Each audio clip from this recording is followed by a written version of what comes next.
রামু সরকারি কলেজের প্রথম বর্ষের ছাত্র ইফতেখার ইসলাম সোহাগ ২ সেপ্টেম্বর সোমবারে কলেজ শেষে তার আরও ২ বন্ধু মিলে কক্সবাজার শহরে আসলে লাইট হাউস এলাকা থেকে তাকে একটি সিএনজি গাড়ি নিয়ে অজ্ঞাত কয়েকজন মিলে অপহরণের চেষ্টা করে।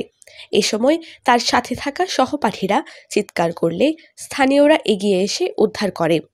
আমরা যখন হাঁটছি তখন একটা গাড়ি হঠাৎ করে এসে আমাকে বলে এই গাড়ি তোর মানে ট্রেনে হেঁটে তুলতে যাচ্ছে।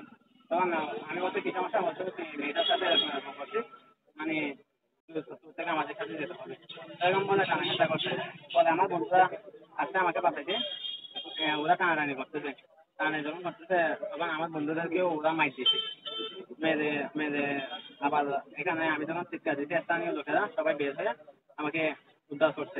তো আমার ফলে উদ্ধার করে আমাকে নিয়ে আসছে। ফলে ওদের প্রমাণিত হয়েছে যে ওরা ওরা নাকি আমাকে মানে চিন্তাই করে আমার মা বাবা থেকে মুক্তিপণ দাবি করবে, মানে ওদের উদ্দেশ্য ছিল এটা। এই ঘটনায় কক্সবাজার সদর মডেল থানায় অভিযোগ দায়ের করেছে তার পরিবার। এর আগেও তার পরিবার থেকে ১০ লক্ষ টাকা ছিনতাই করে তার এলাকার কিছু লোক।